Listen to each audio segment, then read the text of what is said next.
Hi, I'm Mary, and this is another magical math moment. This video is designed for my Algebra 1 kiddos who are graphing quadratics in intercept form for the first time. We're going to be looking at 4 different examples in this one, so let's get to it.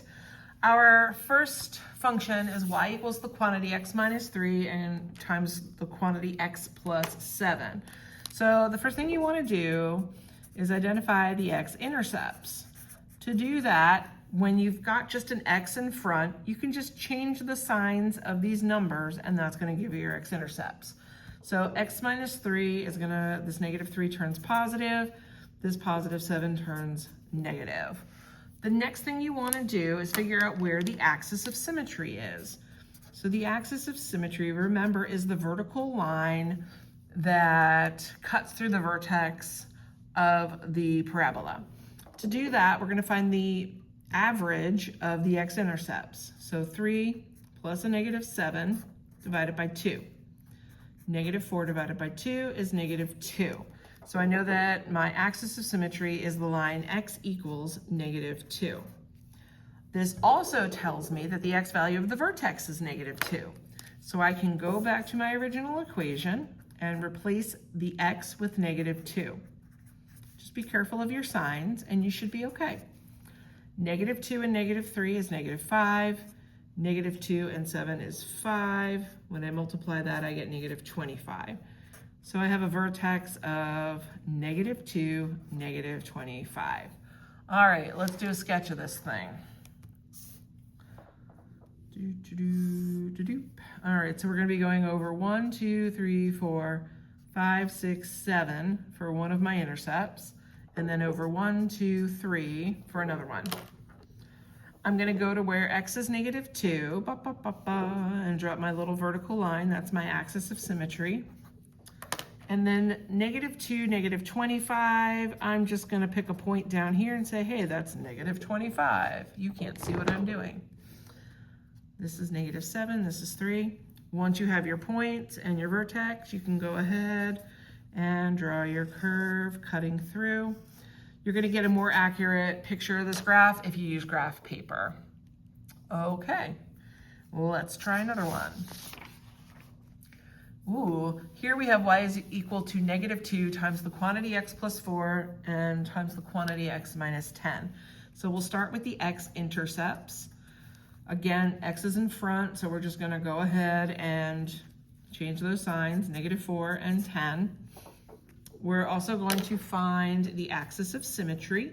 So that is going to be the average of the intercepts, negative 4 plus 10 divided by 2. I get 6 divided by 2 is 3. So my axis of symmetry this time is 3. Okay. We're going to go back to this original equation. Substitute 3 in for my x's to get the corresponding y. 3 plus 4 in here, 3 minus 10 here. So I'm going to clean this up to get a 7, negative 7. I have negative, positive, negative all being multiplied, so my product will be positive. Let's see, this is 49 times 2, 98. That's wild. Okay.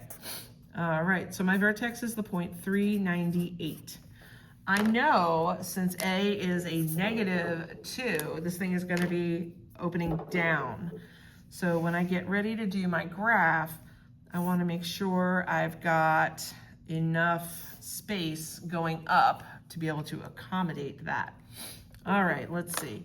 X-intercepts are at negative 4, 1, 2, 3, 4, and positive 10, 1, 2, 3, 4, 5, 6, 7, 8, 9, 10. Okay. My vertex is 398. So I'm going to go over to the axis of symmetry again and just kind of, ooh, I might be a little off on that. I really need to invest in some graph paper, friends. All right, I'm just going to say 98's up here somewhere. So there we go. Now we're going to go ahead and connect. So we're going to go down like that. Try to make it a little curvier if you can. It's, you know, kind of tough to do if you're not using graph paper. All right. Not too bad. Let's see what else we have here. Oh, I don't want to get to that yet. Ooh, here's one.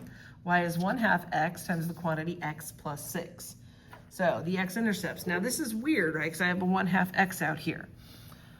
To figure out this x-intercept, I'm going to take that 1/2 x and set it to 0, which is really what I've been doing indirectly all along here. So we'll divide by a half. 0 divided by anything is just 0. So a shortcut, whenever you have an x out front, your x-intercept is 0. If I solve this, I get -6. So we know for our x-intercepts then, we have 0 and -6. Again, the opposite, right? Makes life easy. Okay, our axis of symmetry is going to be the midpoint of that, the mean, 0 plus a -6 or 0 minus 6 over 2. -6 over 2 is -3. I can now find the corresponding y value of the vertex by replacing these with -3s. Ooh, we're gonna get some ugly numbers, I think. That's okay though. I think y'all can handle it. So let's see. I get -3/2 out here, and then this gives me 3. So, oh gosh, -9/2? Ew, that's disgusting. If I think about that, that's gonna be -4.5, which isn't horrendous, right? So I've got a vertex this time of -3, -4.5. Hey, I'm just impressed it took us to the third one to get ugly numbers. So this is not horrible. Okay, the a value is positive, it opens up. That's gonna help us a little bit. So we're gonna be over here. We're going over 1, 2, 3, 4, 5, 6. -6 and 0 are the x-intercepts. My axis of symmetry is gonna go ahead and cut through here where x is 3. Pardon me. -4.5, I can actually get a nice grid going here. So -4.5 is there. Now we can go ahead and draw our function. Hopefully yours is curvier looking than mine.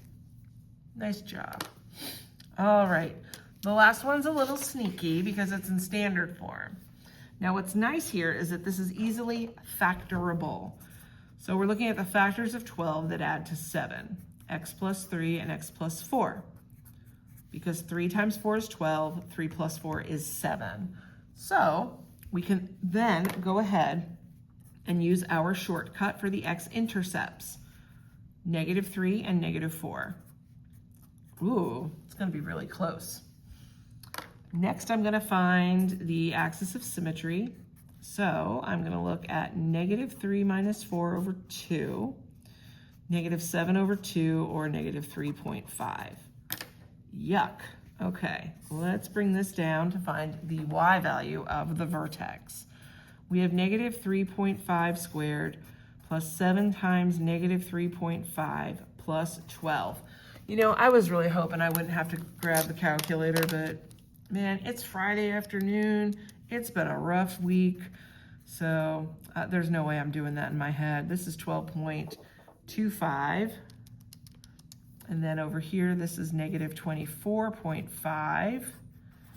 And then if I just add it all up, 12.25 minus 24.5 plus 12, I get a y value of -0.25.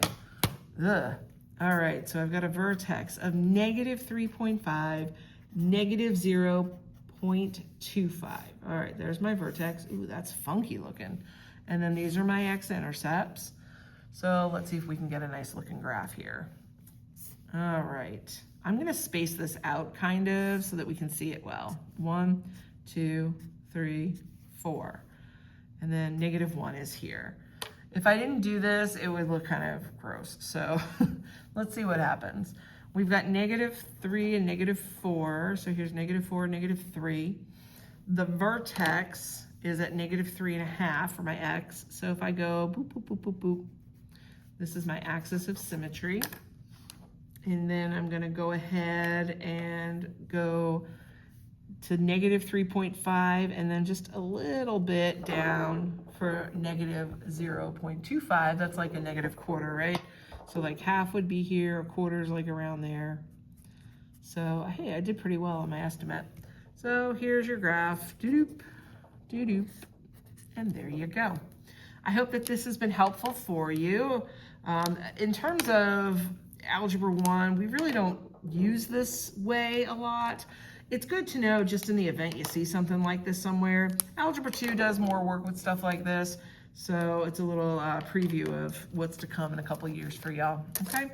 I hope this has been helpful. Thanks so much for watching. Please like, share, and subscribe, and I'll see you next time. Bye.